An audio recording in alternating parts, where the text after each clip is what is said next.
আমরা মূলত 11 দফা দাবি নিয়ে আজকে পৌরসভায় যাচ্ছি।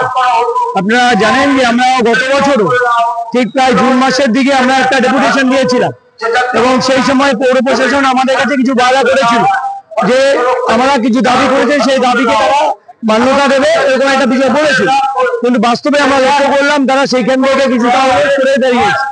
আজকে আমরা লক্ষ্য করছি গোটা বালুরঘাটের বুকে যে পৌর প্রশাসনের একদম বেহাল অবস্থা। আজকে যে কোনো রাস্তা দিয়ে যাবেন সেই রাস্তা দেখে ভাঙাচোরা অবস্থায় পড়ে আছে। উদাহরণ হিসাবে সবকটা রাস্তা বলা যেতে পারে।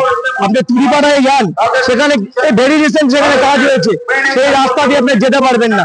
আমরা বলতে চাই যে রাস্তায় যে কাজটাই হোক না কেন সেখানে একটা নোটিশ বোর্ড ঝোলানো উচিত এবং সেখানে কত টাকার কাজ হচ্ছে সেই এলাকার মানুষের জানা উচিত। আমরা লক্ষ্য করেছি এই সময়কালের মধ্যে যে আমাদের বালুরঘাটের পৌরসভার অভ্যন্তরে প্রায় 10 বছর ধরে এই দুয়ারে সরকারে গিয়ে তারা নাম লেখাচ্ছে বৃদ্ধ ভাতা বিধবা ভাতা টোটালি বন্ধ করে রেখেছে। নতুন করে কোনো বৃদ্ধ ভাতা বিধবা ভাতা হচ্ছে না। আমাদের যে উৎসব ভবনগুলো আছে বালুরঘাটে, সেই উৎসব ভবনগুলোর বেহাল অবস্থা।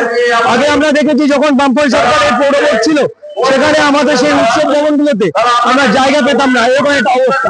আজকে সেখানে কেউ যাচ্ছে না। আমরা চাই উৎসব ভবনগুলো যেগুলো আছে সেই উৎসব ভবনগুলোকে সেই সাজিয়ে নেওয়া হোক। আমরা দেখছি আমাদের যে কলকাতাতে যে আমাদের যে বালুরঘাট ভবন আছে, সেই বালুরঘাট ভবনে সেখানে আমরা কয়েক কোটি টাকা খরচ করে সেখানে রেনোভেশন করা হলো, কিন্তু সেই জায়গাটায় দাঁড়িয়ে সে পরিষেবার ক্ষেত্রে আমরা যথেষ্ট ঘাটতি আমরা লক্ষ্য করছি।